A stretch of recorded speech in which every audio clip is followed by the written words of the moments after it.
Oh no. Oh. Hello, everybody. Welcome to WordCast number 66. We got a lot of news for you. Hopefully, you guys, actually see this video, though, because YouTube's been down for a while. Yeah, it's literally been, it's gone up a couple times, but overall it's been down for the better part of an hour and a half now. Which is kind of insane. Yeah. So let's hope that they keep it, up and going, or at least get it up and running by Thursday. If you're seeing this on Twitch, YouTube is probably dead. Yeah, basically. No, obviously they're gonna fix it, whatever's going on. Although it is a little bit weird. Who else was having problems? PlayStation Network is having some serious connectivity issues. Yeah, so are they related? That's a question that we'll have to. Yeah, let's talk about a big hack. Yeah, that's completely unrelated. Completely. Maybe it's not. I just banged the table. That was probably really. I am so sorry. Sorry, not sorry. So anyway, we've got a lot of news for you guys today. We're gonna talk about the big hack, which we did promise to you guys that we would be talking about that this week. I spent a lot of time gathering as much info as I could, but I'll be completely honest. My understanding of it is still not as complex as I'd like it to be, not as fulfilled as I'd like it to be, but I think understand it to a decent point. And then we have a lot of other news, a lot of interesting stuff, including obviously the RTX 2070 reviews / launch, and all Facebook stuff, and some new Adobe announcements. New Adobe stuff, which is pretty exciting because anybody that does YouTube probably uses Adobe. So anyway, we'll jump into the big hack though. So you guys have probably heard about this. We mentioned it a little bit on WordCast number 65. We said we would talk about it more this time. Basically, it's a big hack. So anyway, now it's Google decided to start charging OEMs for. Oh, I thought that was it. Just a big hack. No. Oh, okay. Wow. Okay. My bad. Oh wait, I wrote all this. Yeah. Oh, okay. So yeah, it's a hardware hack more so than it's not like the traditional That was horrible, but yeah, that's why I stopped first. And then I hit that. Okay. So yeah, no, it's not it's the worst kind of hack in that sense. Yeah. Is we don't know exactly who yet. We can assume the Chinese government, but we can't be 100% sure on that. There is some rumors about who it could be that isn't exactly confirmed, but is kind of being claimed as confirmed. So we'll see. We'll get to that in a bit. But of course, a hardware hack is the worst case possible. Basically, they were able to sneak some hardware changes in through manufacturing, through customs, into big companies. Somehow, those companies didn't disassemble. I don't even understand. When you buy 7,000 servers, I would expect you disassemble. If it's for the frickin' CIA, I would expect you disassemble a few of them to see exactly what matches and what doesn't match and what everything is. Because at that point, some engineer would have discovered this. But anyway, there's a super, super tiny chip that was installed on a bunch of Supermicro motherboards. It is literally the size of the tip of a sharpened pencil. Extraordinarily tiny. Now, they do vary in size a little bit, but they're all around that size. So super, super small. Understandably not easy to see. Just looking at the board, you would not expect it. It looks like a lot of other various components on a motherboard, so it's kind of easy to disguise and stuff. But again, if somebody had torn stuff down, they would have known. So basically, these little chips allowed a backdoor into the machine, basically to anything they wanted, kind of. So the chip itself doesn't do that. So basically, the chip is sitting in between the CPU and RAM, and data is flowing back and forth between the two, and the chip can intercept that data and make changes to it to potentially modify the OS according to the results here from Bloomberg and their sources, to be open up to other vulnerabilities. Now, that alone is really sketchy. Now, we believe this is my personal belief, at least, but others seem to agree that this was more so to invade businesses, and especially U.S. Military, CIA, stuff like that. We don't know anything if maybe the NSA was affected by this. I kind of doubt it, but maybe. So this isn't so much to steal consumer data. This was to take data that's maybe even more important. Whereas consumer data, there's a lot better means to get that if you want to. You can just go to... we talked about this before. One of the companies allegedly affected by this was Apple. And, what data is someone going to get from Apple? Apple doesn't, most of the stuff is encrypted on device that Apple can even get. And so by the time it gets to Apple, it's encrypted in such a way that computer can't decrypt it. Yeah, right, yes. And so at this point, I don't know exactly. We don't. The credibility of this is a little bit in question, and we'll go into more detail about what it is in a moment here. But I think the credibility is something that I definitely want to preface most of the information with. Is just we don't really know if this is true or not. Yeah. It's being denied by all the companies. We'll read some of their statements in a bit. In a much stronger way than we normally see when there's something actually happening. Like, normally when there's something going on... The companies will deny anything or they won't comment at first. Or they'll say, we're looking into this. Yeah. From what I heard as well, like, Bloomberg had actually reached out regularly to some of these companies, and they're like, no, we looked into this, nothing happened. Nothing happened. We've already told you we've looked into this. Nothing happened. Yeah. Oh, you're reaching out to us still. And their statements also seem they seem genuine. They seem like they're not just, no, this didn't happen. It's like, no, this didn't happen. Here's other security things that we know happened around that time frame. It wasn't related to this. We've already looked into this. These are things that were publicly disclosed that were a problem and were fixed. This is not a thing. So, and we'll read, I'll actually read you guys some of the statements that Bloomberg got later. But first wanted to jump into maybe a little bit more detail here. So Elemental Technologies was a company that was purchased by Amazon. I don't remember the exact date, but it was many years ago. They developed basically transcoding servers. What they were doing was being able to transcode footage to fit certain display sizes and certain resolutions and stuff like that, which of course is really important when you have phones anywhere from 4 inches to 7 inches at this point. And screens of all kinds. It's very important for online video, right? So Amazon purchased them. Elemental Technologies, they partnered with the CIA and the Department of Defense and stuff like that for who knows what, probably surveillance or something like that. Now, all of Elemental's servers were made by Supermicro, as you'd expect in the server world. Your motherboards at wherever you work, those are probably Supermicro motherboards, and the servers at wherever you work.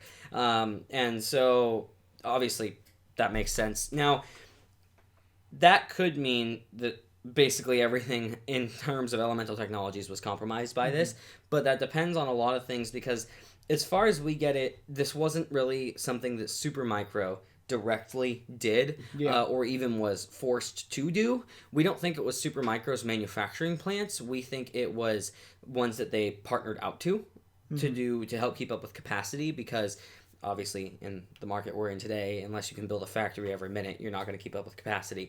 And so they were outsourcing to all kinds of third-party manufacturers for these.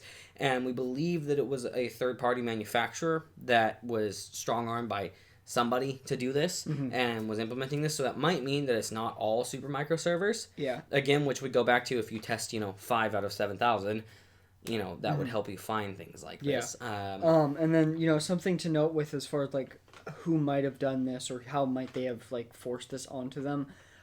There have been reports out of China in the past of when the government wants a company to do something,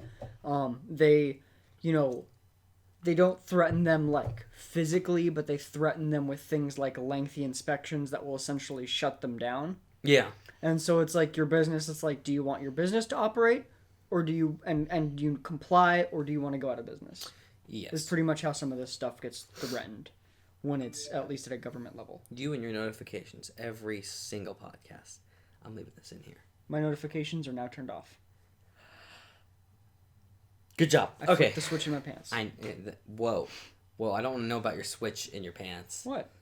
iPhones have a volume. That's not a switch. That's an iPhone. Yeah, which has a switch. Where's your switch? Right here. No, where's your switch? At home. Well, you said it was in your pants, so I don't know what to do at this point now. You disappoint me. So, from what we understand, U.S. government as well as companies have been looking into this and have been keeping it hidden, which is... If it's true, they didn't want to alarm the public. They didn't want to damage their businesses. Plus, of course, the U.S. wanted to try and learn what was done. And so this could become a really weird thing in my mind if this is real and it was covered up because of GDPR. Because if this has anything to do with public data, which it probably does a little bit in one direction or another, who's at fault? Because if the U.S. and the CIA was like, no, don't tell the public, we're looking into this because we need to figure out what China's doing. Companies will still get fined. Companies will probably still get fined. Now, the U.S. government can't void European law. No, right. They can't. Absolutely. I was going to say, though, is the U.S. government maybe going to be the one that gets fined? Now, but how can they? I guess that's true. Ultimately, it doesn't matter what the government says in the U.S. There's no laws in the U.S. that state that the government can say what a company does. Yeah, that's true. Without implementing a law. And since, as far as we know, there's been no law saying that they had to stay hush-hush on this. Yeah.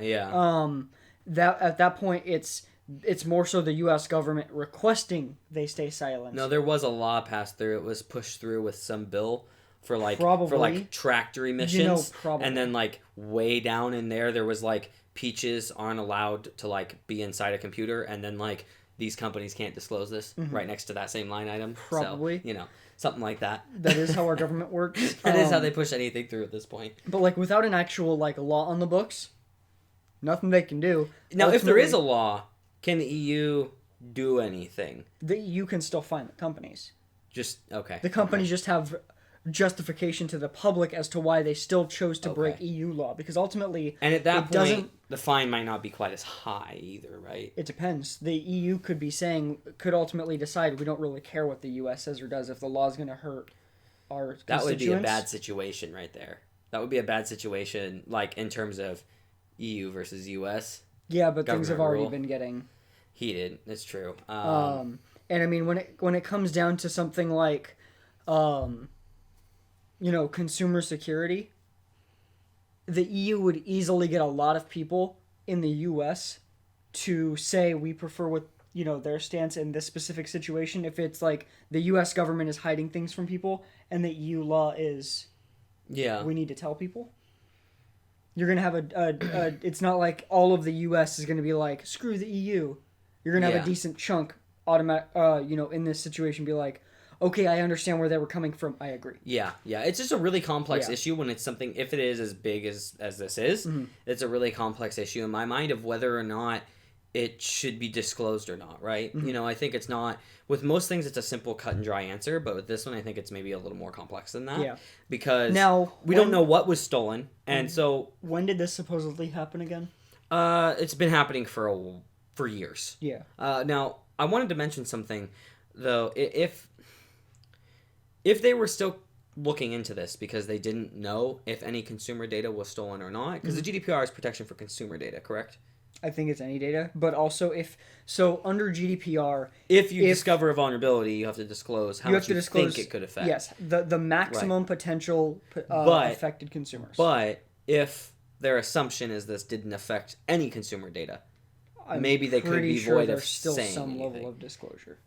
Okay. I'm just curious about the way the law is around that. Think about this: how would you verify there was no consumer data done without at some point assuming there was no consumer data taken? You only have a few days, I think it is, to report how long. So unless they verified for a fact that no consumer data was taken before GDPR came into effect. That's a good point, yeah. I don't know. It's a convoluted unless issue they because found of that what this all is. of these servers happen to go to the US. Yeah. I don't know. Yeah. I mean... Yeah. And even then, they'd also have to find out that all of those servers only hosted U.S. consumers' data. Which is near possible. Yeah. Near possible. But among how many companies? Okay, a lot of companies, but a lot of them aren't going to be using the internet backbone, the Trans-Pacific, whatever it is, transatlantic backbone between places. They're not going to host YouTube here. Also, the other thing that I have as far as like questioning the legitimacy of this is, when was the last time something this big happened, even remotely close to this big, that didn't get leaked? Yeah, that's another good point. Yeah, for when so anything long. Like this, so this is like, I think I lean towards the side of this maybe being false. Now it's still fun to talk about. Maybe it's something that started happening and got like squashed before it hit companies or something. And now it's like blown up through multiple storytelling, basically. Yeah, that could be. So getting back on track though to some more details about it. So apparently the subcontractors were threatened and bribed to make sure the new designs got put into place. Those Other sources were allegedly the People's Liberation Army. That's what they think, the PLA, they think is the ones that are doing this to the subcontractors, that we're strong-arming them into implementing this. That already seems kind of far-fetched to me. You know what I mean? It's like, I mean, they're knowledgeable, but still. Something like this also seems like they haven't given enough detail in my mind about how this thing works, how this chip works, right? And so part of me wonders, like, if we really, they say, oh, it intercepts between the CPU and the RAM, but like what, to what extent do they mean by that, you know? And how much could this... And how much could they do with such that? a small chip, yeah. Yeah, exactly. And so that's where a lot of this becomes like, well... And even if you don't tear this down, unless this chip was pre-coded to do all of the work, at which point you could have just altered the code on the processor or something. Like, if it's pinging out, you'd think that somebody would have at least been able to find that. Wouldn't... Not unless it was pinging frequently, because, you know, Let's we're say talking... you're the CIA, though. Wouldn't you have every ping to an unplanned source tracked? At all times? Like, I don't know about you, but if I was the CIA, I sure as hell would. I mean... And if something comes up even twice, you're like, okay, why is this happening? Well, that's a complex thing because... Oh, I know it's complex. I'm just saying. I don't know. I just... Maybe I have too high of expectations for the CIA. Well... But I feel like if you already have massive, massive data centers on stuff, you should probably track a lot of this too. I agree. I'm just trying to think at what level would they do that. Would it be the server level? Would it be the router level? Would it be, some other part of networking level? Because, most of that kind of stuff is going to be tracked via the firewall in a network. And so that would depend on a lot of things. Yeah, and you're right, but though. I mean, it had to have some kind of external contact. And at that point... Let's say even, if the CIA only got like 5 computers that were affected and each one of them only pinged once, I think that they would notice if they were actually tracking. They would notice traffic, going to a different IP pings, address. Yeah. Unless, I don't know. That right there already adds some kind of what to this. Yeah. Which there was already plenty, I think. Yeah. So that's. It's like either we have, among a ton of companies and very high security government agencies, a lot of incompetence. Yeah. And some of these companies are generally really good about security. Or this isn't real. Yeah. What's more likely? Probably the incompetence. Yeah. Now, unfortunately. So, rumor has it, though, that there was like 30 companies that were affected by this, mostly large ones.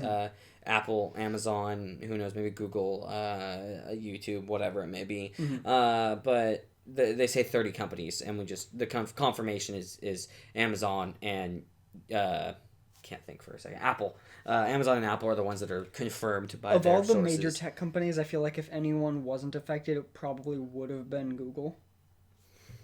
They like to do a lot more of like we're doing things on our own. Yes, that's true. Although it depends on exactly when this happened. Amazon, I would say, probably has better security than Google. Yeah, but that would, in my mind, just lead to them finding stuff. It out. Yeah, maybe so. Whereas, I think Google would have been more likely to not use Supermicro to begin with. I think that's maybe true. Yeah, but still, Supermicro, they handle such a huge portion of server motherboards that, kind of makes sense that this is happening, if it is happening. Now, according to the, again, more anonymous sources and stuff from Bloomberg, the U.S. is reportedly nudging companies to stop using stuff from Microsoft, from Supermicro. I can't talk right now all of a sudden. From Supermicro. Now, there are other options out there, but of course, I'd say Supermicro is close to the best. I mean, I'd say they're probably the best. Yeah. Although there are other good competitors, and something him and I actually had talked about is a new player in the server field, the server board manufacturing field is Gigabyte has been really big in that, and as far as I understand, they are manufacturing their own boards. I don't believe they're contracted out to Supermicro. If I'm wrong, you guys can correct me on that, but I haven't been able to find anything on that yet. So anyway, Gigabyte is also, by chance, a huge supporter of AMD EPYC. And so it wouldn't surprise me if this were true, companies started to move towards Gigabyte and therefore towards EPYC, helping the market share balance out a little better in the server market between Intel and AMD, which is what AMD needs to stay competitive because that's the harder market than the consumer market to get into. So that would be an interesting direction to see things go. I don't know if that's likely, even if this is true, but I do think that that's a potential option out there for companies to go to. One thing I want to add real quick as far as the U.S. government nudging companies to stop using Supermicro. Yeah. That could just be because it's a Chinese-based company and that is influenceable by China. The U.S. government has been doing that, especially with tech companies that are infrastructure level, have been wanting to push them away anyway, because it's one thing if you compromise a general consumer product, it's another thing if you compromise the infrastructure. Right. That's why we're seeing, like, with Huawei, the biggest thing that that the U.S. government is pushing against is their use of equipment for the build out of 5G. Yes. So that part, even if whether this is true or not, is not surprising. If this was true, I think it would be a lot more than nudging. I think that's probably true. You're right. Because, I mean, like with we've Huawei, already seen things harder on companies doing less. Yeah. With Huawei, they're making a big deal about it. It's not a subtle nudge. Like, potentially not a big deal in comparison to this. So that's... I mean, the entire network infrastructure is a big deal for cellular network, especially with how big 5G is going to be. Okay. I will say. So I think that they're both very I'd say big. they're both very, like, maybe even equally just massive. Yeah. So jumping right back into this, so AWS security team apparently has developed methods for tracking these chips rather than removing them, which would alert the attackers. So they began seeing the chips check back with the attackers periodically and decided that they were going to build something, which is like, I don't know what's up with that. Yeah, I think this is starting to be like, I almost just feel like breezing through this. And of course, you know, the way it's written makes it seem so scary, but it's like, is it really?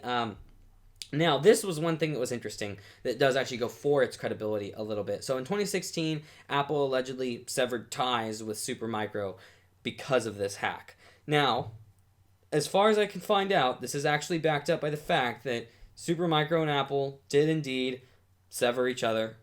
Apple said no, they were going to stop using them. Supermicro publicly has stated that they lost 2 big customers. And one of them was later confirmed to be Apple.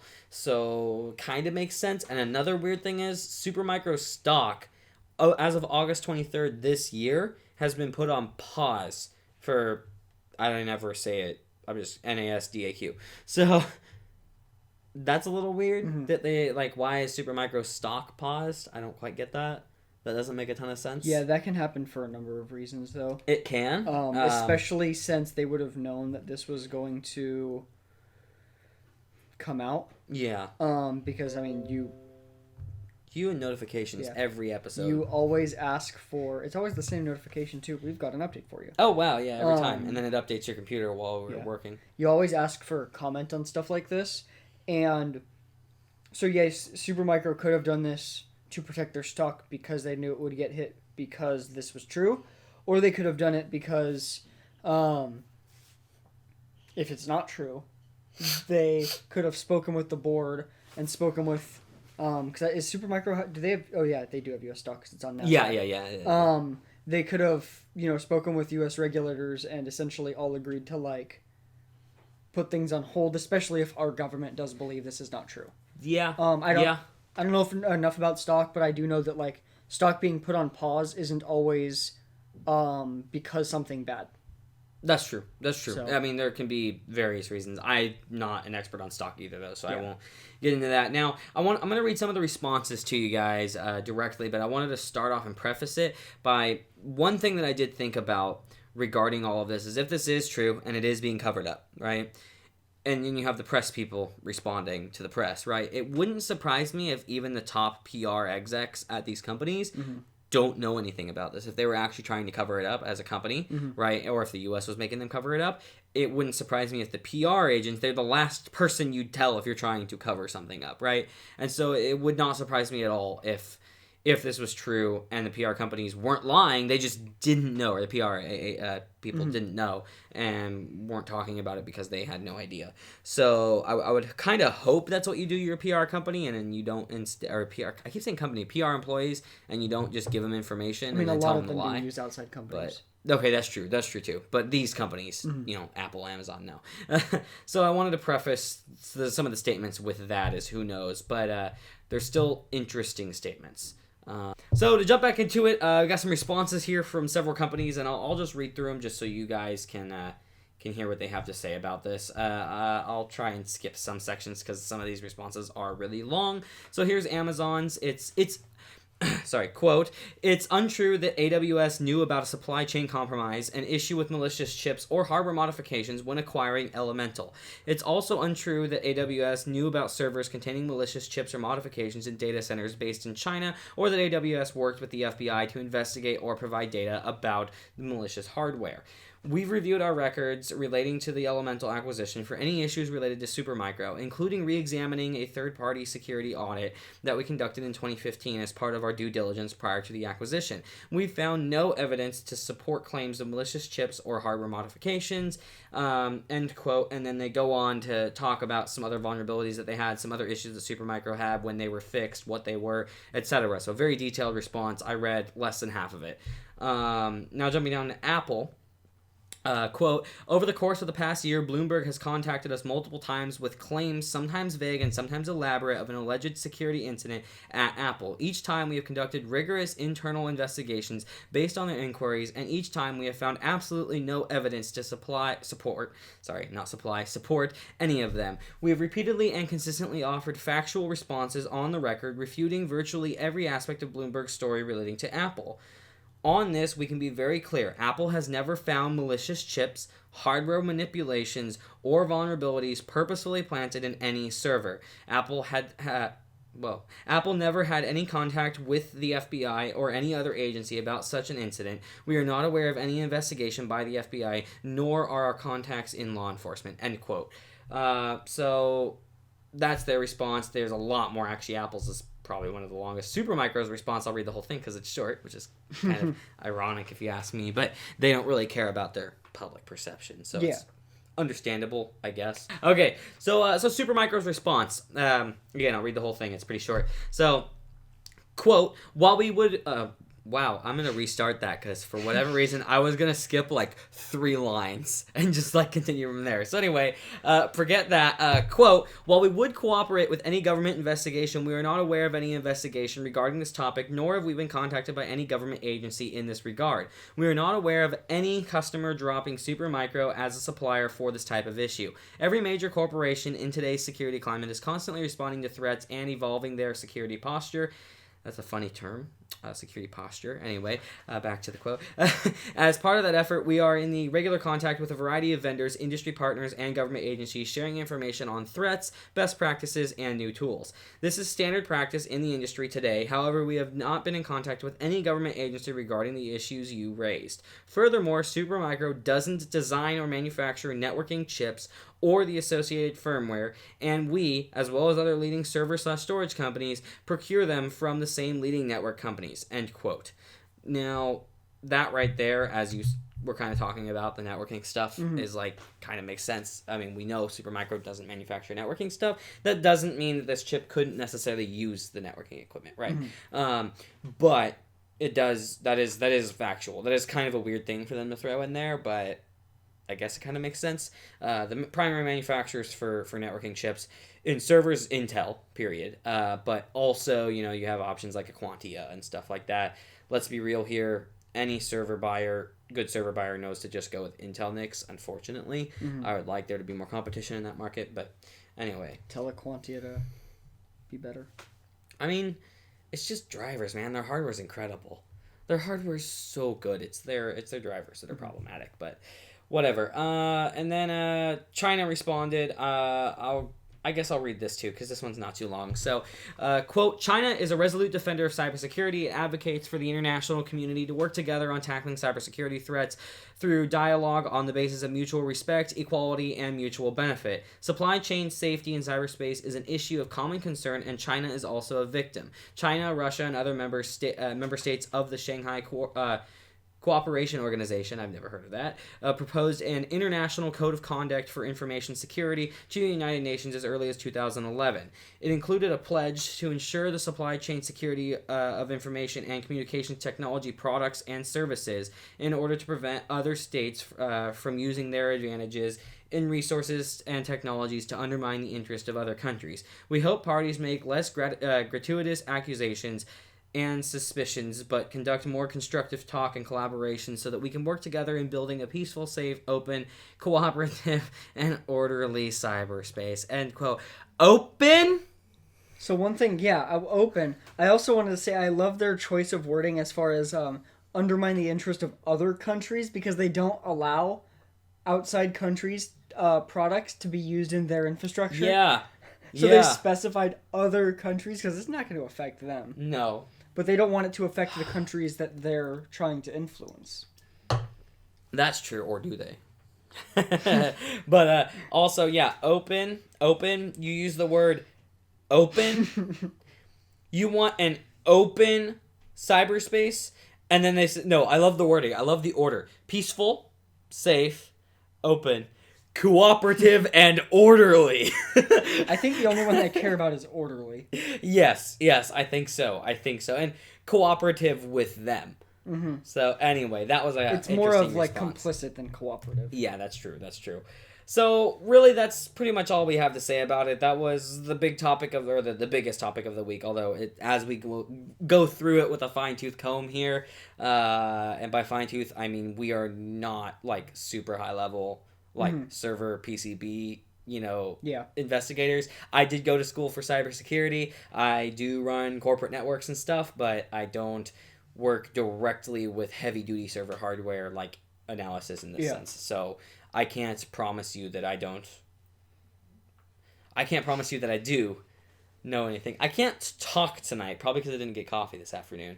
So anyway, we'll move on to other stuff though, guys. Stuff that you'll probably find a little bit more interesting for this particular podcast. Big hack, maybe? Yeah, it's important to know that, maybe there's some data I'm going to say it again, compromisation. Every time. You said that the first time, like a month and a half ago. Yeah, compromisation. It's the new word. We're gonna standardize it. We gotta use it in every podcast. Yes. Compromisation. Yeah. Data compromisation. I mean, I don't really mind it. Mm-hmm. It would be fine if it was a real word. So anyway, your data was compromised. It's important to know anytime there's a decent possibility that there was significant data compromisation. Yes. Yeah. But let's move on. You said it's important to note that any time there was decent data compromisation. But moving on. Was that it? Yeah. There was no... It's important to know when there might have been data compromisation. Is it not? So, how far do we think Bloomberg's going to take this? Are they going to start implanting chips so they can prove their own theory? Could you imagine? That would be a great movie. That would be an absolutely incredible movie. That would.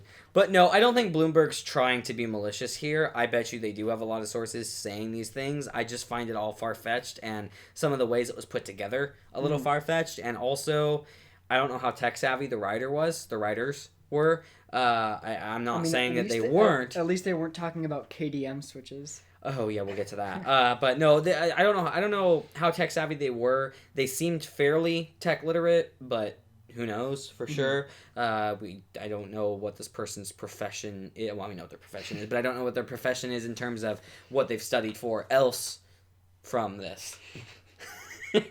I'm using programming talk. Just else. I don't know. Neither of us can speak to that. Neither of us can compromise. I couldn't say the wrong word correctly. Compromise. This is okay. Anyway, let's jump again. I don't know what's going on. Ooh, I think you guys come here for the quality. That's the whole point of this podcast. Quality and professionalization. Professionalization. That's exactly the reason you guys watch WordCast. Yeah. It couldn't possibly be because I'm an idiot or he looks like Harry Potter. It's neither of those. Not as much anymore. When I have longer hair, I do. When you have longer hair, you look like Harry Potter. So let's talk about Google. Google this, Google that. Google Wi-Fi sucks. Don't buy their products. Okay then.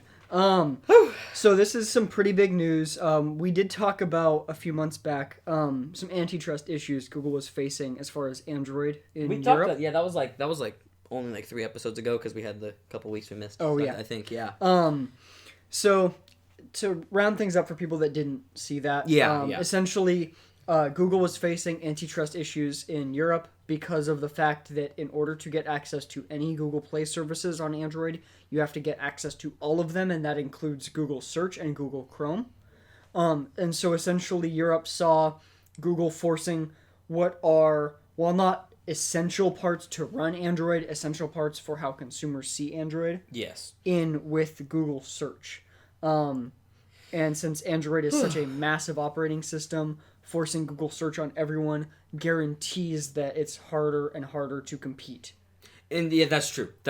Because the market's so huge, it's what's Bing gonna do? Yes. Which, let's be real, is the only real competitor in this realm. Now, sure, you have other stuff like DuckDuckGo, I guess, and Ecosaya and stuff, but a lot of those other competitors are just using Bing. Like Ecosaya is just Bing. Yeah. So if you can get the result from Bing, use them instead because they donate trees. But anyway, so I can understand the concern behind this and why we don't want to compromise other companies that might be trying to compete in this area. Yeah, because essentially Google is taking away any choice that the OEM has. Yeah. By forcing this on them.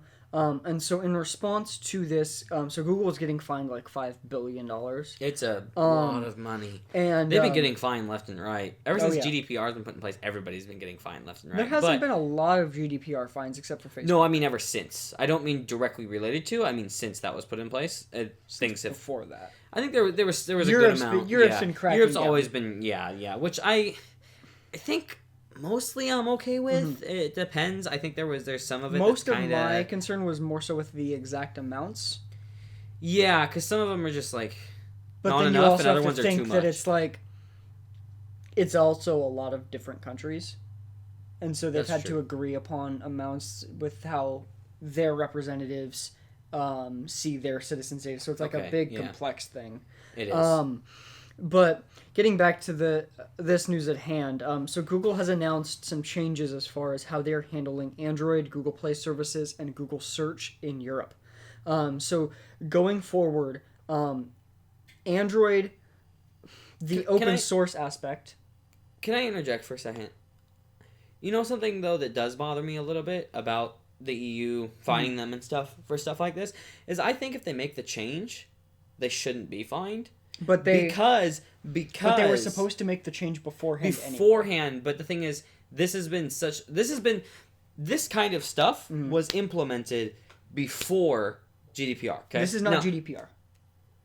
This is antitrust laws. This is separate. And Google's had. I'm sorry. The reason that Google got fined. Yes. Was because they ignored the laws. They didn't make response to the laws. They didn't start the process of changing it.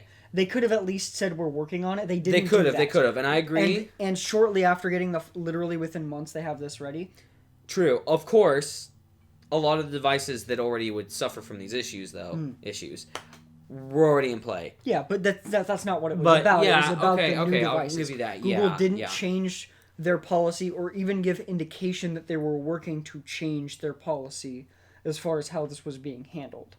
And so that is where the issue comes into play. Okay. Is Europe said, here's a law. Oh, it's I thought it was Windows updating you again. Europe said, here, we're making this, here's this law as far as antitrust. And Google's like, okay.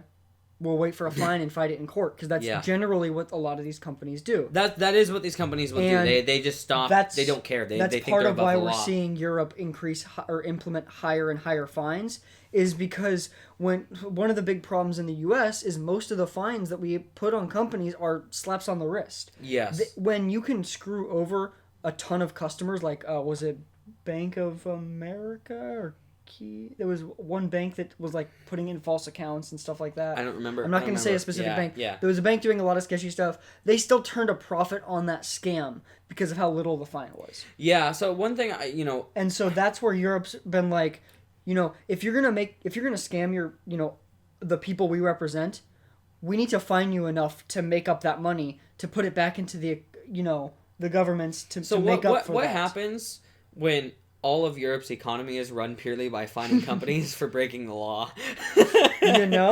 Maybe companies would stop breaking the law. But then their economy would crash, so they need companies to continue to break the law because they're not going to make money elsewhere. Okay, back to this. Because that's insane. I mean, I don't think $5 billion is that little. No, it's not supposed to be little. It's supposed to be enough to get them to stop. That's what I mean is that's a big boost to their economy. Not when you split it up among that many countries. I mean, but when you do 5 billion, 20, 30, 40 times, that starts to become a large sum of cash. But the point is you do it once and hopefully they'd stop. Right, they'll stop. No. But also then you have to take into account, okay, how much is the decreased the weakened economic benefit of the potential competition they would have had to the economy, and as far as like implementing better products and stuff like that. Okay, how does that affect the economy? Okay, well maybe because they forced their hand on this and they hurt other companies that could have gained more profit, and because of that the countries got less taxes than they otherwise would have, and so this is making that back up, as well as trying to de-incentivize. There's so many complex things that go into this that it's not a simple this price was good or not. I understand that. I definitely do. But getting back to this, I wasn't really trying to say 5 billion was unfair. That wasn't really what I meant. I know. I'm just trying to explain for people, like it's a very complex situation. So getting back to this though, so Android open source project will remain free and open source. Nothing is changing with that. However, for Android devices being sold with Google Play services, there is now 2 tiers of cost for OEMs or phone manufacturers. So you have to pay a fee. We don't know the amount, but pay a fee for access to the Play Store and Play services. So that means Gmail, YouTube, and all of that to be pre-included on there. And with Play services especially, it's not even so much as included on there. It's kind of just usable because it's not really easy to install Play services on random devices. Exactly. And I'm actually okay with Gmail as well, because you kind of have to use a Gmail account to use their product. Like, that's understandable. Yeah. I don't know if I agree with YouTube being included in that tier, because YouTube's Android app uses Google Play services to function. That is why. They would have to completely rebuild the app and stop using any Play services APIs. Oh. And since the Play services APIs are how they're implementing certain features that they want to have a little bit more say over, so that they don't get held back by Android manufacturers refusing to update things. Yeah. They kind of have to do this. That's why, I mean, there's a lot of apps that require Play services that you wouldn't think so, because the feature is important, or even sometimes just because the devs decide to use certain things out of Play services instead of taking the time to develop it themselves. Yeah. Okay. So while that's even like certain CAPTCHA. While that's understandable, I don't know if this is like in compliance though, because it's still pushing the monopoly product. So the concern was with search. Specifically search. YouTube is the second largest search engine in the world. I understand that, but that was not the issue that Europe had. Okay. It was specifically around internet search, because that is ultimately how Google makes the vast majority of their money. Right. YouTube is like very regularly not profitable. This is true. And so I think that, maybe if YouTube was consistently hardcore profitable in the same way that Google search is, then Europe would have more concern because it's very hard and to be YouTube's profitable. not profitable via the search, it's profitable via the plays too, which does make things a little different. Still not profitable. No, sorry, I mean monetary value. Yes, like you don't, they're not displaying you ads for the search. Mm-hmm. It's when you open a video. Yeah. So. And the difference is that there is very rarely competitors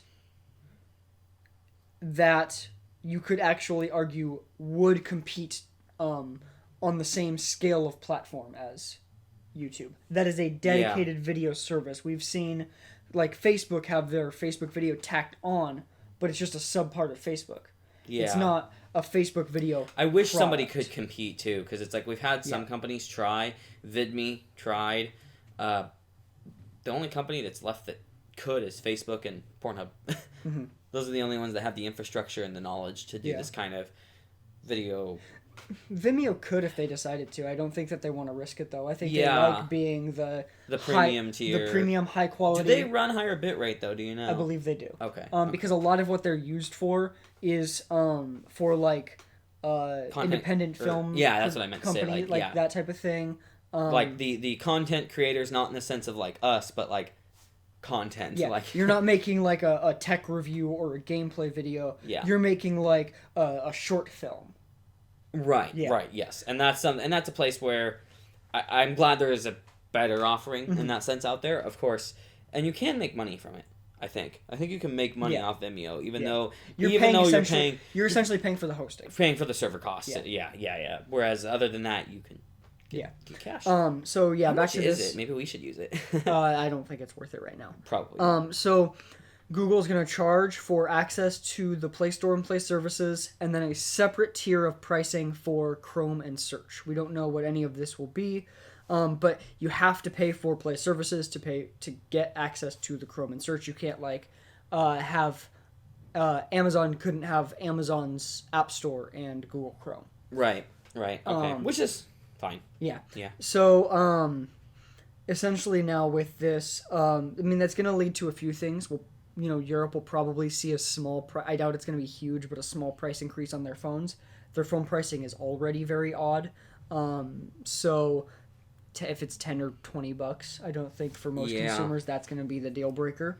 And for most companies, it will get passed along completely. And despite Chrome and Google Search will probably still be on every phone.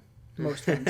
But I think that we will start to see things like Samsung's own browser pop back up a little more. Yeah. Because Samsung stopped Maybe they'll make a not garbage browser? Yeah. They stopped working on their browser because Chrome was required. Yeah. Which means they stopped working on a competitor because Google forced theirs, which is what ultimately this comes down to. Yeah. But also, when you look at like BlackBerry or other like security focused devices, this could mean only having like Firefox focus or probably Firefox and Firefox focus. Since I think DuckDuckGo as well has like their own Android app as far as a browser. I think so. And so you could see stuff like that show up on phones, which would be a privacy focused competitor, which is a great thing to see. Yeah. I think that all in all, this is going to end up being a good thing for consumers in the market as a whole. I think I agree with that. Probably a good thing for the consumer or the industry long term too. I agree. Hydro cars in the tunnels that are made of mercury. So we're not going to talk about everything from the event. I don't really think that a lot of the actual software updates coming to things like Premiere are that big of a deal. It seems pretty minor. Yeah. But there's two key things that I wanted to talk about. The biggest actual announcement was Photoshop coming to the iPad, like the full Photoshop. Yeah. So that's pretty big. That is actually a big piece of news. So it's still in very early development. It's not expected to release until next year. In fact, The Verge got an exclusive hands-on with it, and some of the UI elements were just there, but were not clickable. As far as they got the layout generally how they want it. So when UI is ahead of everybody else. It's make a graphic. That's tough. Can you expect the Adobe team to know how to make a graphic? Especially the Photoshop team? No. No. So yeah, this fully syncs with Adobe Creative Cloud. How many syncs? Because you spelled sinks. I know I did. I did that on purpose. I know. You spelled chip with 2 P's. I did that on accident. Yeah. So yeah, this syncs with Adobe Creative Cloud, and specifically one of the things is that they're working on a modification of PSD files, essentially what they're calling Cloud PSD, which is designed to be worked on. PST is like project files. Yeah, it's like the Photoshop project file. So Cloud PSDs literally are designed to always like be on your Adobe Creative Cloud account. And so anything you do in one automatically syncs with the rest of your platform. And Which is cool. If you're working from your iPad, then you want to go work on your laptop or like your Surface Studio, you can do that, and it's all there pretty much instantly. I don't think editing on a Surface Studio would be much better than editing on an iPad. No, but it's larger. I know. I'm just... But the idea being similar to like Google Drive or like Apple's document handoff functionality, where you can pretty much instantaneously pick up and go. Which is cool. I don't know. I've never used Adobe's cloud features. I don't know a lot. I mean, I know how they work, but I haven't played with them myself, so I don't know how stable. This is supposed to be a significant step up for Photoshop Cloud. Like that's a big part of why they're making a big deal about the Cloud PSD. Okay. Is they've had PSD files syncable to Creative Cloud, but not in this way where everything is supposed to carry over in such a significant manner. Now, I have a question. You might know the answer to this. You probably don't, though. I would assume Photoshop doesn't have this, but do you know, does Premiere have collaboration features if you want to have 5 PCs working on the same project at the same time? I know it has some collaboration features because part of the patch notes for Premiere Pro's 13 was enhanced collaboration features, but they didn't specify what. And because I want to know how that works. Like, can 2 people just be like, you see both of their scrubbers? Yeah. You know, like that would be really cool. You can't do that. But okay. I wonder what that collaboration does then. Like, if you make an edit and you save, does it appear on the other person's or something? Probably something more like that. Yeah. Okay.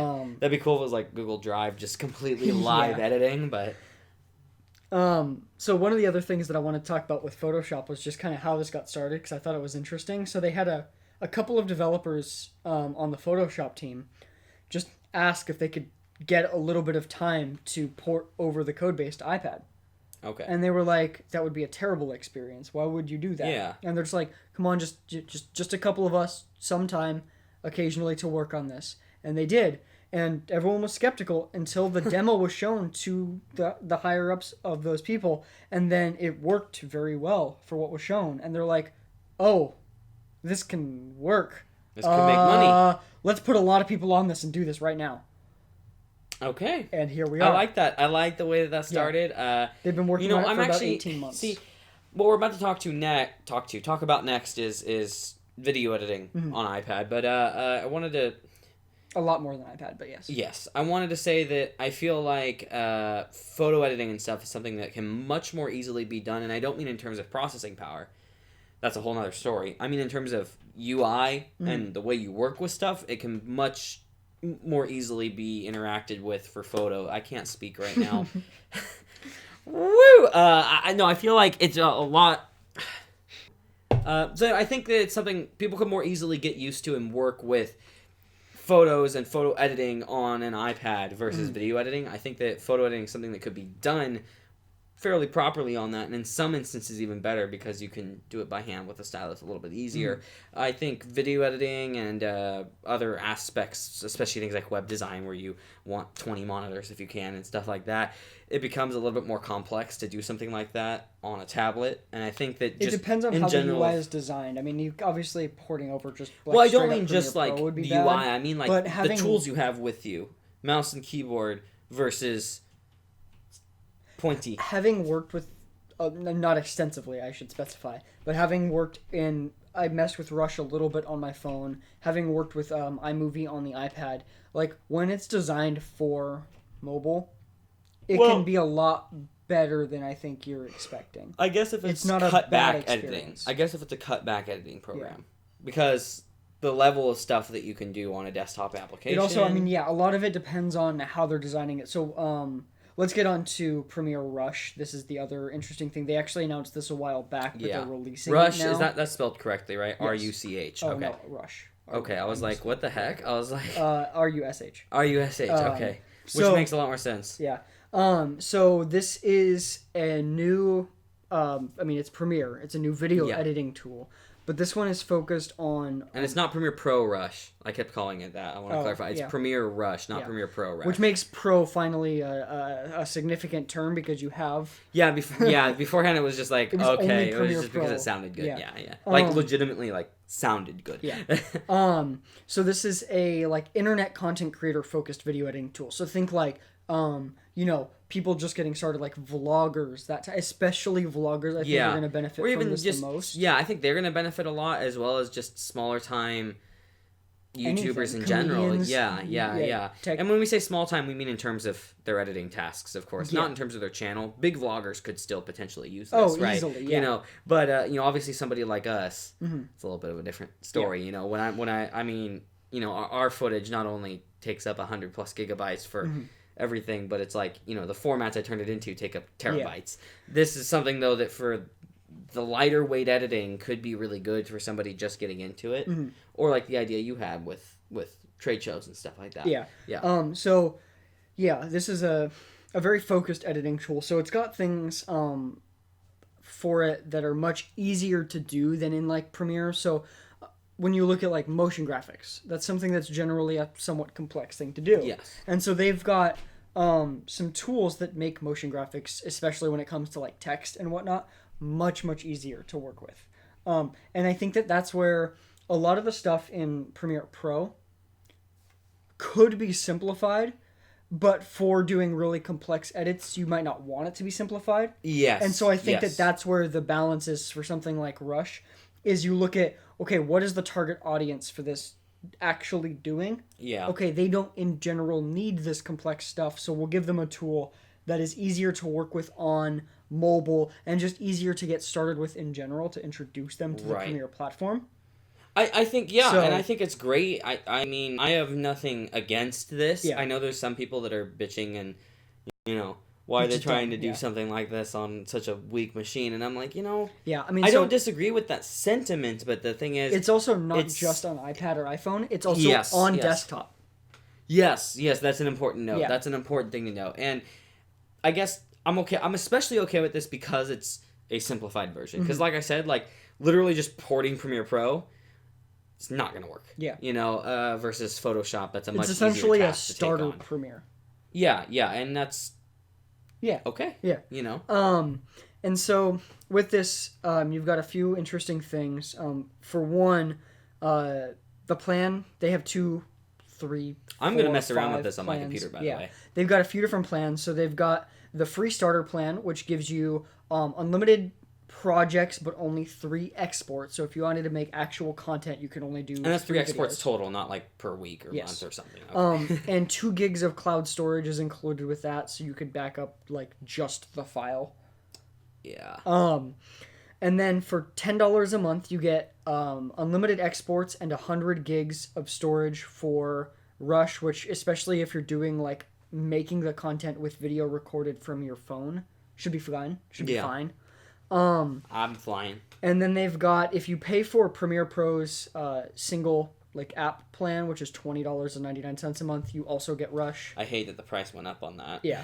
And then also it's included in the full Adobe Creative Cloud plan for $52.99, not $49.99, because price increases. They didn't keep anybody on the old plan the same price either, which is kind of bugs me. Yeah. You know what I mean?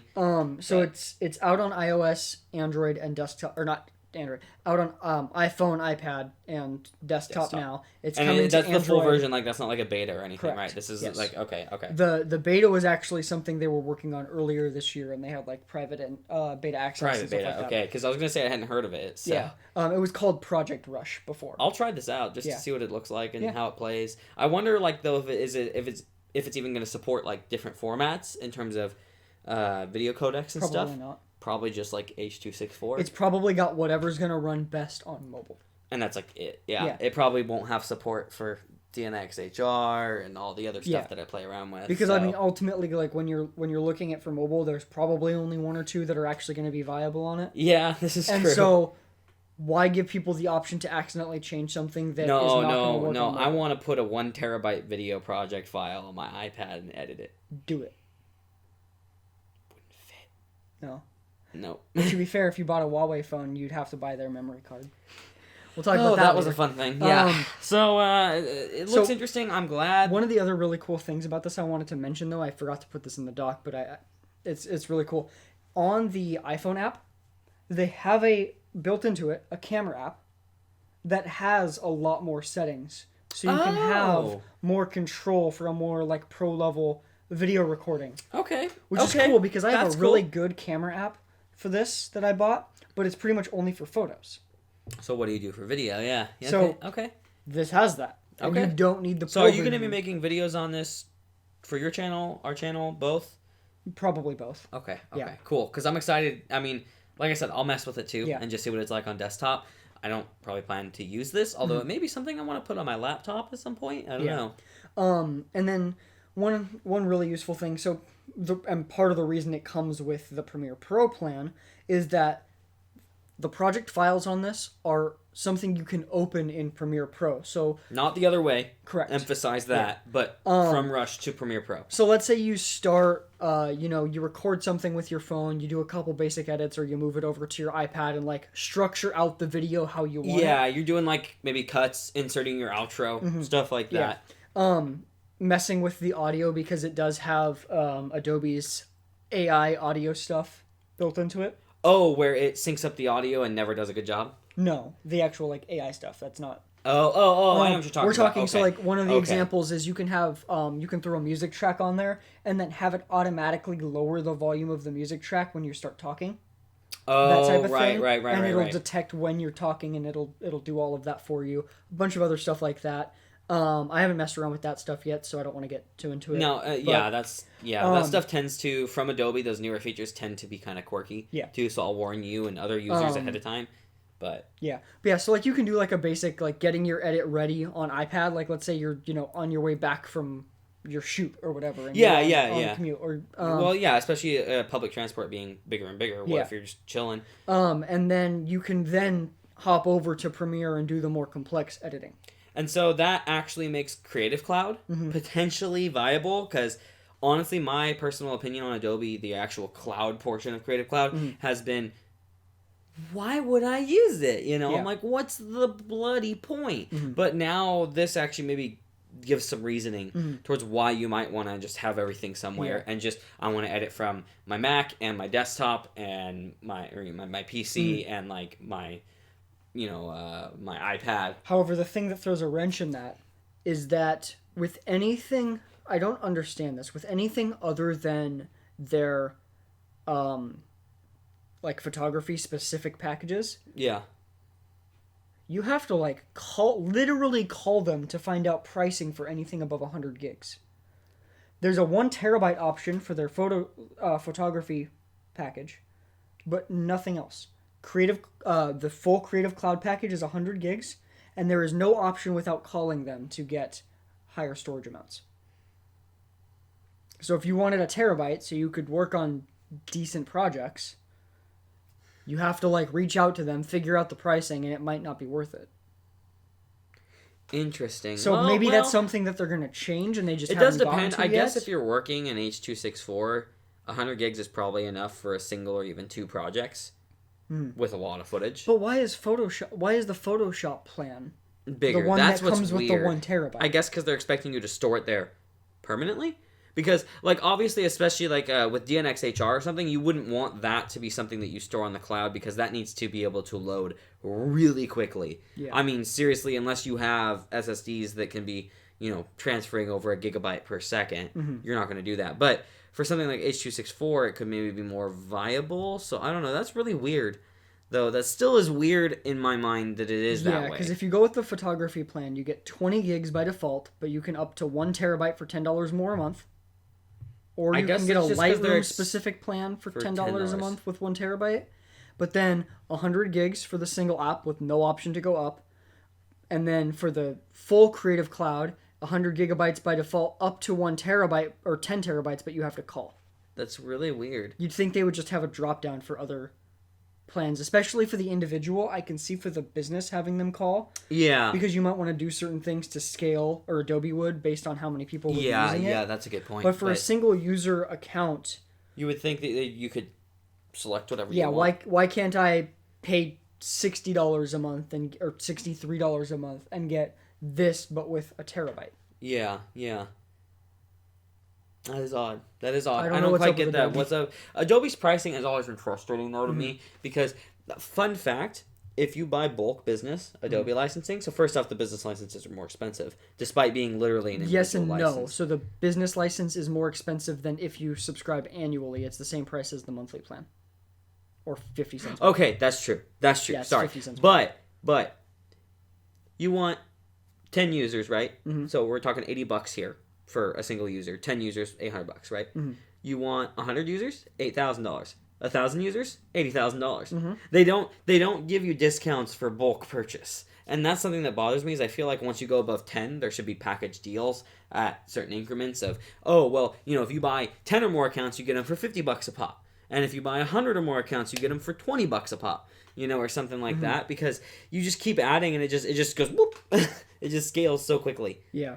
See there, yeah. So you add Creative Cloud, all apps, $80, 10 plus $800. It also doesn't... Oh, quantity. Let's put in... See? $250, Yeah. $20,000 a month. You also can't do above 250. Oh. Unless that means that if you go above 250, you contact them, and then maybe 250 then maybe they will give you discounts. Maybe but $20,000 a month is the... It's the like, discount. okay, you know what? You want 500? We'll sell it to you for $39,000 a month. You're funding the entire customer service staff that will handle you. Now we'll give you a discount. There we go. Yeah, now we'll give you a discount. Boy. So, yeah, I'm interested to mess with Premiere Rush a lot. From what I messed with a little bit so far, it seemed pretty solid. Yeah, it definitely looks interesting. I'll play with it. We'll both report back. Probably next week we'll have some info on testing it, yeah? I mean, I've got a lot of editing to do. That's true, you do, don't you? We got some good content coming, guys. We got some good content coming. Yeah, I've got to do an iPhone review, then we've got a case review coming for this channel, and then I've got the Pixel review. And I got a pair of headphones coming as well. Yeah, and then I've also got the Home Hub. That's right, because you wanted to, yeah. Yeah, pretty much until Red Dead comes out, I'm not playing games. So, we're going to jump into some other fun news here for you guys. I think you guys will like this. So, RTX 2070 reviews were out. So, we've been talking about this card for a while, whether or not it was going to be any good, etc., etc. Well, finally, we actually have an idea of how good it is in terms of gaming performance. And just like the rest of the 20 series, it's about what we expected. It's about what we expected, yeah, and still no ray tracing stuff available yet. So it's like really hard to judge any of that. And no DLSS yet. Yeah. So we don't... The two main things that NVIDIA focused the entire conference on, we have no idea how good or bad they are or how their cards perform. So, so the 2070 benchmarks are about what we expected, the RTX 2070. It's a bit above the GTX 1080, a little bit faster, so kind of in the realm that we assumed it would be, a step above itself. Basically. Yeah. So some 2070 cards look like they will be coming out at MSRP according to reviewers, which is a lot better than we saw with the 2080 and 2080 Ti, which still haven't ever really hit MSRP. Yeah, which I'm not surprised that the 80 and 80 Ti did not hit MSRP. I am surprised that this is launching with an MSRP card. I am surprised by that, although this is the first year that I know of that we've seen, even for the 70 series, at least for in quite a NVIDIA while, at least, for this happening. That the 70 series launched with an MSRP card. Yeah, it's kind of surprising. surprising. Probably just due to the backlash. Yeah. I still wonder why we never got backlash before, but maybe it's just because of the anti-NVIDIA sentiment. Well, I think some of it comes from the excessiveness of the overpricing, at least as we see it, right? It's not like these cards are, coming out $50 over MSRP for like the 2080 and 2080 Ti. Like in some instances, depending on what country you live in, it's like $400 over MSRP. And that's just that's absolutely insane. It shouldn't cost that much. Now, I do think also, though, to make up for the insanely high prices and also the lower profit margins, I think AIBs are developing bigger and beefier coolers, because we've been seeing that with the 2080, 2080 Ti, to try and squeeze more profit margin out of it. Because if you can have a card and instead of putting a $20 cooler on it, you put a $50 cooler on it. So now instead of charging $50, you can charge $200 for the cooler. You're making significantly more profit just in terms of monetary value, not percentage, but just pure money, right? And so that's, I think, something that we're seeing. I've noticed that the 2070 cards, as we expect, don't have quite as big of coolers on them so far that we've seen.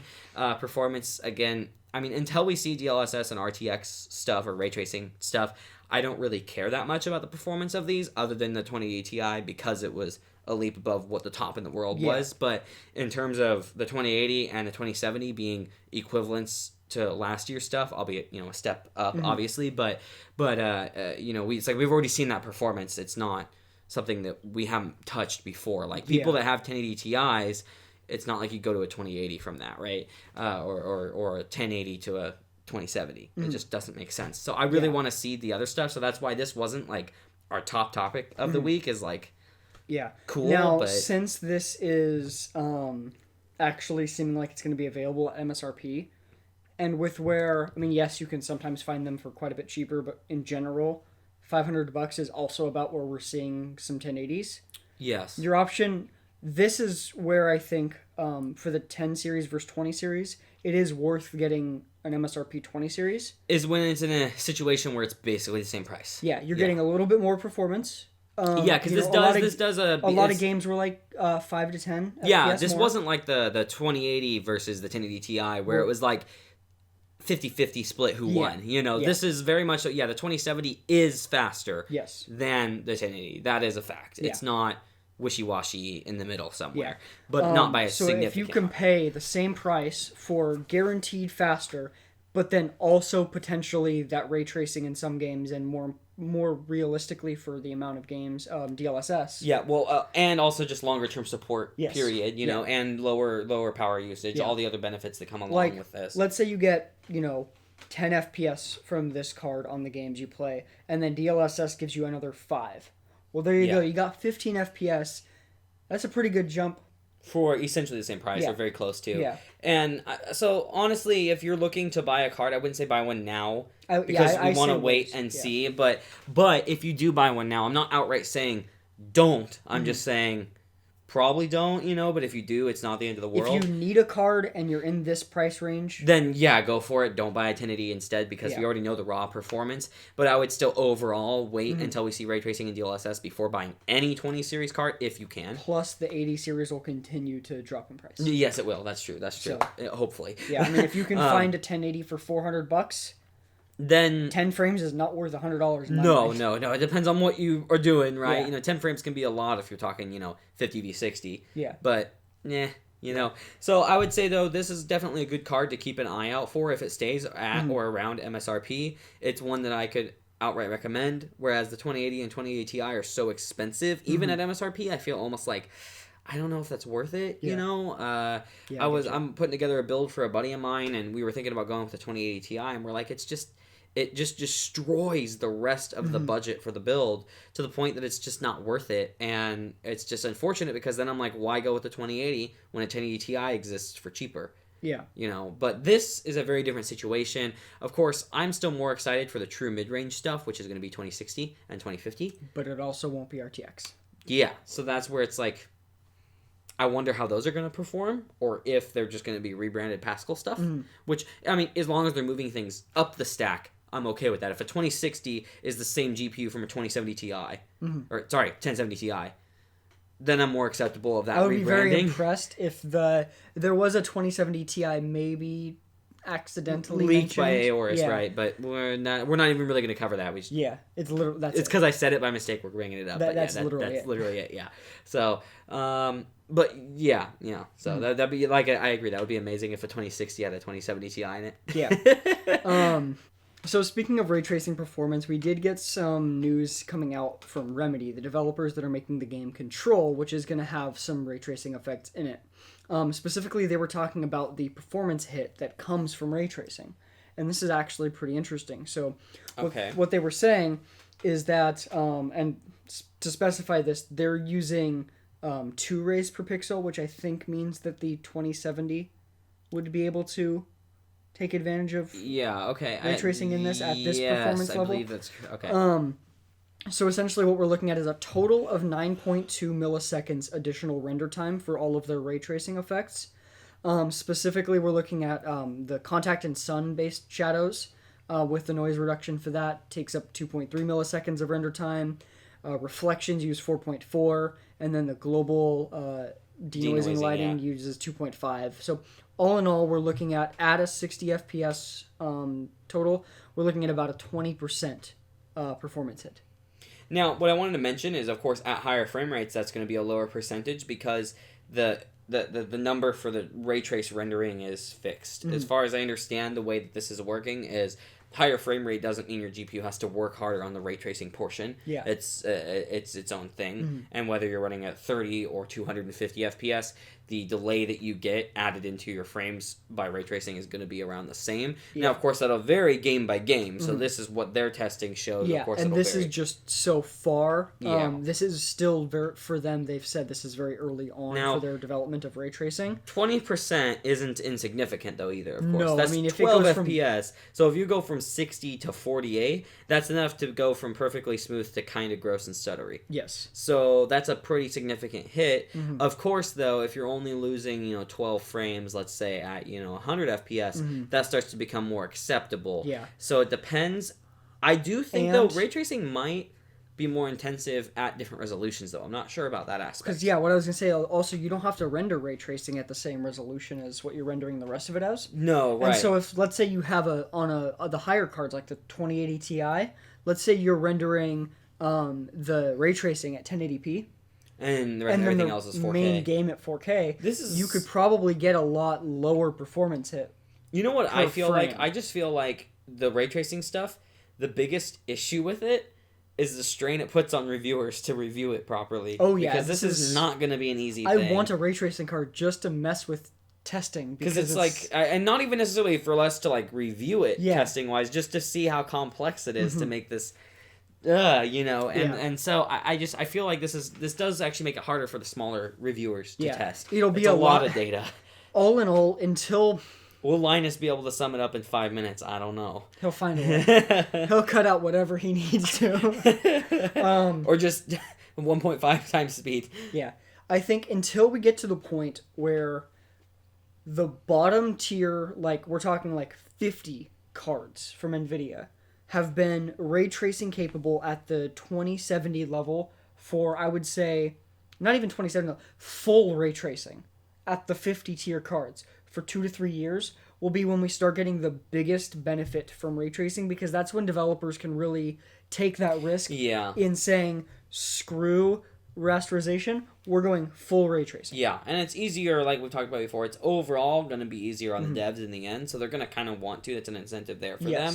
But, of course... It's a very long-term play that most people are not going to even care about. Exactly. And depending on what the consoles do, that also really affects it. Now, of course, you do have certain studios where, like, graphics is their life. They pay so much attention to every detail. And those studios will probably stick with this. And doing ray tracing, start doing ray tracing instead of rasterization. And they'll do both, obviously. But those are the companies that are trying to push graphics to the next level. Not all companies are looking to reach that goal. What I could see is if next-gen consoles do launch with ray tracing. Yes, which is maybe possible, but we doubt. Yeah, I mean... Realistically, no, but there's some floating rumors that make it look like it's maybe possible, depending on what AMD is capable of doing, so... Yeah. If that does end up happening, then I think that what we might see is by that time, we get games coming out that use, rasterization for the lower end PC and for like maybe older gen consoles or whatever. But then we start to see some games have an option, while still having rasterization available, an option for fully ray traced. Yeah. Yeah. Because that'll be a few years of the high-end graphics cards having had ray tracing, and so the top tier one will be quite a bit better than it is now. And I think that's when we'll start to see, like, okay, this is how we can see what games will actually look like with ray tracing, not this partial ray tracing. Yeah, and that's something I'm more excited for than what we've been seeing now. But even Battlefield 5 It's pretty. I mean, it is pretty. It is pretty. I wouldn't say that it looks astoundingly better than rasterization, other than certain things like reflections off water, as an example. Fire reflections. Fire reflections, yeah, but I don't know. I didn't like the way the fire reflections looked because I felt like the effect the texture had on the reflection made it look like it was just low res fire instead of looking like. They also did say though that because it was so early, it was actually lower res. Yeah, and I understand that. And so, I mean, seeing some of the footage, the ray traced footage of Battlefield 5 though is like, okay, it looks good. It looks good. I would say it's going to be worth it in the end, but this is a big push and it's going to take companies like, Nvidia, AMD, and Microsoft to push this stuff through. And I mean, I think that's ultimately why we're seeing such a messy launch, is that Nvidia's like, we just need to get the ball rolling. Because if we never get the ball rolling, it's never going to get there. Yeah. And so hopefully they do a good job with their next set of cards. They're lower end. I mean, not next tier, but not next series, but lower end in the stack of the 20 series. Yeah, I'm hoping I don't those think end up being good. I mean, they probably will be pretty good, but they won't have ray tracing at all. No. I don't expect them to have ray tracing, but I mean, like, in terms of messy launch, those hopefully won't be so messy, because that's the more mainstream consumer part, and I want that to be simplified, because it's okay for enthusiasts to have to figure this crap out. I don't want the generic, I want to build my gaming PC, let me watch the Verge video, and then they build it, to have any more trouble than the Verge video already gave them. Yeah. So, all right, yeah, we just brought that back. So now we've got our section. So we had the big hack, and then we had big news, and now we have big-ish news. Yes. And then do we have, what is that, big fire? No. No. All right. So anyway, this is interesting and odd. Yeah. So. All right. Anyway, we're gonna jump on to the PS4 and hack it. I almost said whack it. Okay, so anyway, hey, you're not allowed to touch the table. That makes noises. Oh, I don't want to knock, the dogs will bark. Good point, the dogs will bark. So we're going to restart this little portion because the dogs were barking. Now, you don't know that because we cut that part out. Why are you even saying this? We're cutting this out. Because this is tradition now, just like compromisation. I always mention when we're going to cut something out. Okay, so next up is the PlayStation 4 messaging issue that's popped up. You guys might have heard about this a little bit. So essentially what was happening was there was some malicious messages being sent that if you opened it on your PS4, it would brick your system, which essentially means make it not usable, to put it into basic terms. And it did make it not usable, but not a traditional brick, in that it was like not fixable. Yeah, because oftentimes that's involved with like corrupted ROMs, a corrupted OS, all that. Well, not just a corrupted OS actually, because that's fixable, but you know what I mean, like serious problems. So, yeah, this was being used in all sorts of ways. I mean, one of the things that people were doing was like they would send this message to everyone on the enemy team in order to win matches. Like, how petty and bad do you have to be? At least when you're like hacking a game, I could see how you're like having fun with like running around doing stupid things, like when you modded Call of Duty. Huh?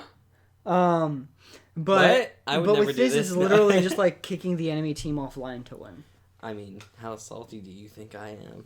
You? I could see you doing this. I would never do something like this. So yeah, this is not cool. Yeah, this is similar to what we've seen with like the issues on like certain Android phones and on iPhones. We've seen this kind of pop up every once in a while where there's some kind of glitch people figure out with very specific characters on chat apps. It's happened many times. Yeah. I mean, like to everything practically. If anyone sees this and your PlayStation 4 was affected by it and you haven't gotten it fixed yet, there is a pretty easy fix. So essentially what you do is go into the mobile app and delete the message first off so you don't get affected by this. Again, if you're already affected. Watch it brick your phone. Yeah. And then, so what you do after you shut off or you delete the message is you, when you turn your PS4 on, you can boot it into safe mode, so you need to do that. And then you just hit option 5. I'm not going to really explain most of that. Safe mode's pretty much just there's videos and tutorials about how to do this stuff, yeah. Pretty much hold the power button until you get into where it says it's going into safe mode. Hit option 5, and it'll fix your system. Cool. So that's really good. So that means nothing in the bootloader and stuff was damaged, so thank goodness. Also, what I would recommend for most people is turn your messages to friends only. Yeah, because this there has been an update to fix this thing though, so it doesn't occur anymore now. Correct. Okay. However, you never know if another one pops up. Yeah, yeah, there is that. Pretty much, as soon as reports came out about this, I went into the mobile app and changed my preferences to friends only, and then I'm just going to change it back. Makes sense. Because I like to leave it on, so that way I can see when people are salty. It's the fun stuff. Yeah. But yeah, I mean, in general, it's easier to just not deal with it. Yeah, indeed. Next up, this is really cool. So MIT is, and more specifically, MIT is getting investors for this. But I would assume they're not spending their own money. No college spends their own money. MIT is investing $1 billion into a college for teaching people about AI. Oh, you're sure it's not a college for AIs? Yes, they have specified. So did they actually have to specify that? I mean, they explain the details of it. Okay. So essentially what's happening, they're establishing a new college of computing to train people in AI development because there's a massive talent shortage in the AI field. Yeah. And a lot of the current schooling available is really not up to par for it because it's so complex and it's still developing. It's hard to develop a curriculum when by the time you have finished teaching that curriculum, it's out of date. So you mean pretty much anything in the tech world? Yeah, but this is at a bigger scale because this is like a brand new. Oh yeah, no, I agree. I just industry. As going through college myself, it's just funny how not but there's up a difference. to times it is. There's a difference between when they haven't updated their curriculum in 2 years and when the curriculum made last month is out of date. Yeah, no, I 100% agree. Although I would say the curriculum oftentimes is out of date in a couple of months anyway, and it's a matter of.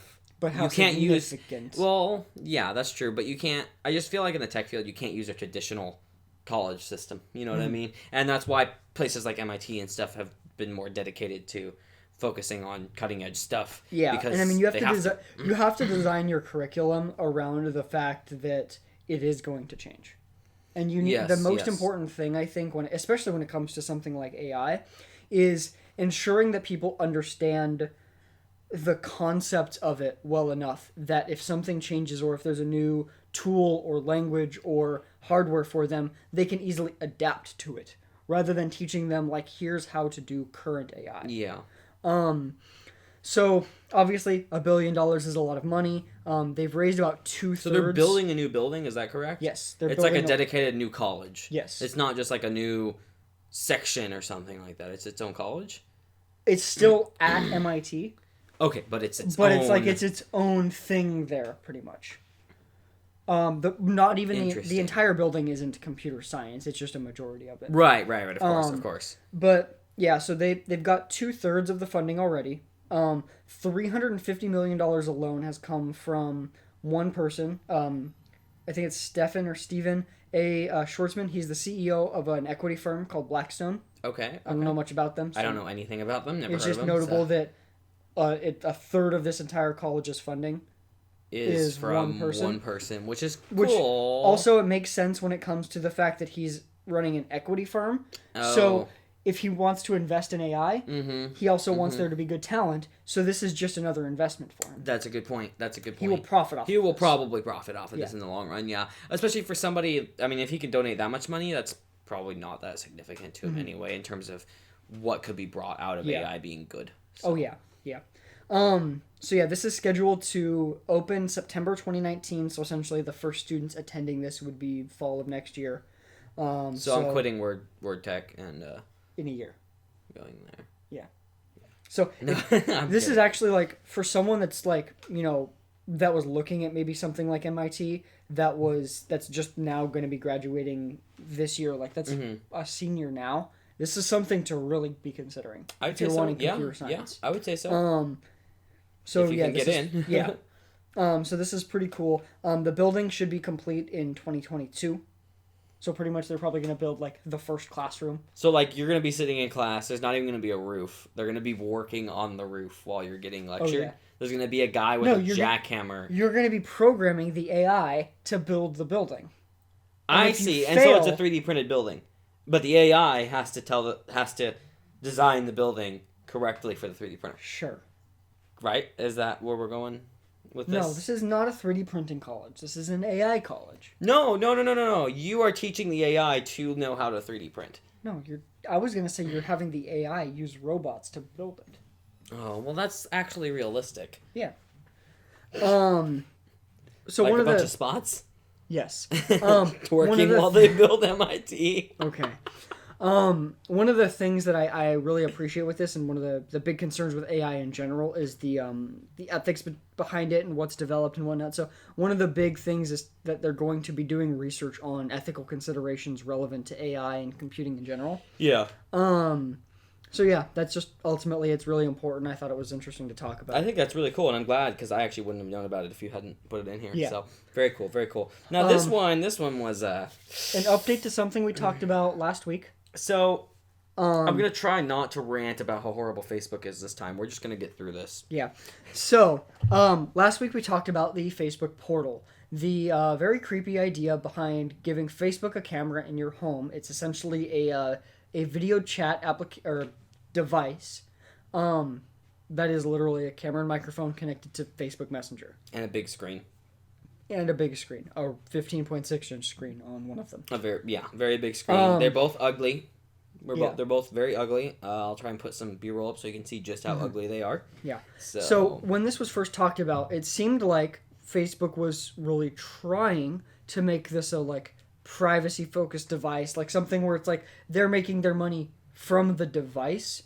And so, I mean, it's like $350 for the most expensive one. And it's not even... So you'd hope that they would like profit off of this as like a one-time thing and then move on. Ultimately, you know, if they get you to use Facebook services more, then they can profit from you that way without having to harvest your data from this device. They said as much in that they weren't going to be using this for targeting you with ads. And then they reclarified that to Recode this week. So a whole week after pre-orders went live, they then changed how they were dealing with ads with this. So they won't be using this to display ads for now. That might change in a week. Oh, yeah. Who knows? Yeah. They won't be using this to display ads, but information on what apps you use, who you call, how long you call, not the conversation of them for now, but the fact that you called specific people or even maybe specific businesses that might have like a video chat service. So that could all be used to target you for ads on the Facebook platforms. So I'm going to try really hard not to rant If they would have been upfront about this, I would have said... Well, that's the tactic. Is now the majority of fairly normie consumers think that it's a privacy-focused device. And they're not going to read the after news that comes after something like this. That's why their press event focused on that so much, is now people are like, whew. And they're not going to see Facebook portal in their newsfeed, if it even shows up, depending on whether or not they have a tech newsfeed. They're not going to see it and want to read into it. They're going to be like, oh, I already know about the Facebook portal. Yeah. So that's the whole playing with people's brains. How much you want to bet that they used AI to determine how to screw people by announcing this in a certain order? Yeah. Maybe they should take the ethical considerations relevant to AI and computing class. Yeah. It sounds like Zuck needs to go do that. No, AI can't take an AI class. Yes, it can. You don't know what'll happen. Zuck, he'd probably have like a breakdown. He's like, does not compute. Why do you think I want him to take the class? Okay, so we got some rapid fire subjects coming up for you guys, but that's gonna be we're getting pretty close to done here. This one was really fun though. Actually, Daniel, I want you to go over this because you guys ever heard of a KVM switch? You guys heard of that? Let me just explain this and then we'll go. Yeah, so this is fun. Dell unveiled a new monitor. So we've started to see these 32:9, essentially double. I call them super ultra wides is what I call them. Two monitors without the bezel in between because they're put together. Yeah. Now it is one panel. Yeah. So I mean it's pretty impressive that that's a panel. So those have all up to this point been 1080p, just double wide. Yes. Well, now what we're seeing is the first. Now is this available for purchase? Because Philips did also announce one. It releases the 26th. I don't know if it's up for pre-order. Okay, because Philips said they're working on one of the same resolution, but they didn't have any release date. Yeah. So, but this is coming out this month. Okay. So this is a 1440p resolution, so 5120 by 1440, so double wide. Pretty massive, man. That's pretty cool. It supports display HDR 400, so essentially probably better colors, and that's mostly it. I mean, you know, considering the brightness of my display, right? Even playing things that aren't HDR, I mean, it is noticeable. Even in non-HDR mode, it is noticeable just the brightness variation that you get from a good backlight that can get nice and bright. Yeah. Of course, you know, I don't expect this, you know, it's not going to be incredible, But again, the state of HDR on Windows at this point is still don't use it. Yeah. So so it has 2 HDMI ports, 1 DisplayPort, and 1 USB-C port. It costs $1,600. Not bad for what it is, really. You know what I mean? Mm-hmm. Like, considering like a 3840 by 2160 ultra wide is a minimum of like $1,000. Yes. Right now, when you think about this, is not as high resolution, but not really. It's actually. So, compared to a 3440 by 1440 ultra wide, a little bit better of a comparison, I guess, because of the same vertical resolution, right? You're looking at another 50% pixels tacked onto that, but the cost of the good 3440 by 1440 ultra wides is like $500. Yeah. So when you consider that this is a niche product that's more limited, the higher you price a product, the higher you have to price it because you have to make more profit because less people will buy it. So I really think $1,600 is fair. I would say if you're in the market for one of these, probably don't buy one until they're like $1,200, $1,300. But yeah. And then the other cool feature is that it has a keyboard video mouse switch built in. KVM. Yeah. Which is, those are really useful, and I could see that being really useful for a super ultra wide. Really useful. Oh, yeah. But what it was interesting, so the first article I had read about this was from The Verge. And as I was going through, the first time that I saw the mention of the KVM switch, it said KDM. And I thought that was odd. Maybe that's just a typo. And then I finished reading the sentence. And literally the thing after KDM was, in parentheses, keyboard video mouse. And so I'm like, okay, again, maybe it was just a typo. It was just one off. Then the first sentence of the next paragraph, which is the next sentence, it says KDM again. So the person that wrote this said KDM multiple times and explained that they knew it was keyboard video mouse.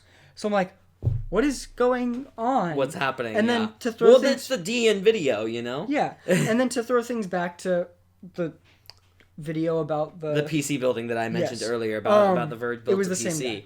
Yeah, it was the same dude. So I tweeted at him. He didn't block me, which he blocked a lot of the people that were criticizing him about the video. So I mean, and also to be fair, he was getting a lot of hate too, which was like he not was getting okay. like not just hate, he was getting like abuse. Yeah, like that was not okay. Like, you know. And so I tweeted at him. It did get fixed. He didn't respond to me, so I don't know if it was due to mine or if it was someone else. Yeah, but yeah, I mean, it got fixed. It was just like a little like. Yeah. There's a lot of times. I mean, I'll say a lot of really dumb things all the time. I mean, I say it in this podcast. I mean, compromisation. Exactly. But it's like, when you spell it out, literally, that starts to become a little bit of a problem. It'd be like if you spelled GIF. Yeah, there you go. Right. Like if you actually spelled it GIF, and it's like. Not for the sake of explaining how you phrase it. Yes. It's, or it would be like if you spelled ADM. That's quite literally very similar. Yeah. Yes. And it's like, I just don't understand though. So ATM, automated teller machine, just in case nobody knew. Automated teller machine. Automated teller machine. Keyboard video mouse. Well, the thing is, it's he literally spelled it out after it. Like and before it. And before in between. You write an acronym, you spell the acronym, and then you write the acronym wrong again. I don't understand who thought that was a good idea. And more importantly, how did nobody who was reading this to do the editing realize that? Even if you don't know what it means, wouldn't you be like, why does KDM stand for keyboard video mouse? Right. So another cool product that got announced. Were you done with the monitor? I was just going to say that's about it. Oh, okay. Cool. That's about it. So anyway, Dark Rock Pro TR4 edition got announced. Or not announced. Did we get like details on release date and stuff like that? Because this is something that they talked about a little bit at Computex a while yes, back. It's now available. It costs $90. So it's now available. Now, I want to see some reviews of this to see if it outperforms the Noctua NH-U14S, because if it does, the TR4 edition of that, I'll probably pick one of these up. Yeah. Because it's awesome. It looks so good. And it looks so good. Even though the Noctua, I think, looks good too. I would love to get this. Put a couple Noctua fans on it. It's going to look even beefier, and it'd be great. So we'll see, or if it performs equally, I might end up getting it just for the looks and maybe slightly quieter operation and stuff. Yeah. But in theory, this should outperform it because it does have more fin stacks. But then again, we've also seen with Noctua, we've seen the NHD15 versus the NH-U14 performing almost identical because they have the same amount of heat pipes. Yeah. And so the two fin stacks don't really help that much. But Anyway, so that's pretty exciting. This one here was interesting. Yeah, so Stanford did a study looking at the net neutrality comments that were posted, sorting through a bunch of different things. They looked at, how many were posted by bots, how many were actual unique comments, how many were, odd outliers, things like that. One of the important things to note from this An odd outlier is anything that is for no net neutrality. It's an odd outlier. No, I'm kidding. Yeah. So essentially they analyzed a bunch of comments and found that of the analyzed ones, 99.7% of those comments that were unique, not just copy pasted, were pro net neutrality. And big surprise. And they looked at the geolocation of where these were posted from, and it was widespread. It's not like this was all California or all New York. Yeah. And then they reached out to as many of these people as they could, and pretty much they didn't get responses saying no, I didn't post this. It was either they didn't get a response or it was yes, I posted this. So the seemingly legitimate comments were overwhelmingly in favor of net neutrality. If a Steam game ever got that rating, I would purchase it even if I never wanted to play it. Mm-hmm. This is a... Be careful saying that. Number. I'm sure there's going to be some weird anime dating sim. Okay, so anyway, let's not get into that. Speaking of anime dating sims. So Discord, this is actually really cool. I am the one that pointed this out to you today because I happened to log in. I would have noticed it when I logged into Discord. Okay, but I logged into Discord before you, okay? And so I saw it first. The global beta for the Discord game store went live today. And along with that came the Discord Nitro subscription that includes games. So it's $9.99 a month. Just as Nitro has been the whole time. It was $5. It was $5. Okay, yes. So it is. So you can still pay the $5 a month if you just want the chat support features and to help out Discord. Yeah. But if you want the actual games, then it's $10 a month. Okay. There's a lot of good games. Yeah, I was pretty impressed. There's actually a lot of good games. Checking out the list. Yeah, go look. Metro's on there. When you log into Discord, it'll probably tell you about these. Look, I was really when I saw Metro last night, I was like, whoa, that's a big deal. Yeah. So very, very cool on their part. Yeah. So that's about it. That's it though, guys. Yeah. So the camera's almost gonna stop us. So, camera's gonna stop us. The camera is not an AI yet. All right, I'm still working on it. Right now, it's just a machine that's learning. Anyway, thank you everybody for watching. This is WordCast number 66. Yes. Yeah, 66. Very, very good episode, I think, overall. We had a lot of good news. So, anyway, we'll be getting some cutouts for you guys. And also... hopefully this is on YouTube. And also, last week's was a day late because... Why was it? It was it an issue with hardware of mine, or was it... No, it was the render. Yeah, that's right. I had to render the video 5 times. Yeah. So that's why it was a day late. So sorry about that. That was actually my mistake. I thought I had enough space on the drive, and I didn't. And I kept trying to render to it. Bye. Don't forget to like and subscribe. Check out all the links in the description that goes to all of our fun stuff down there, including smash that motherfucking bell. Yeah, including our Twitch streams and stuff like that, and obviously smash the bell. And I have 4 seconds left. 3, 2.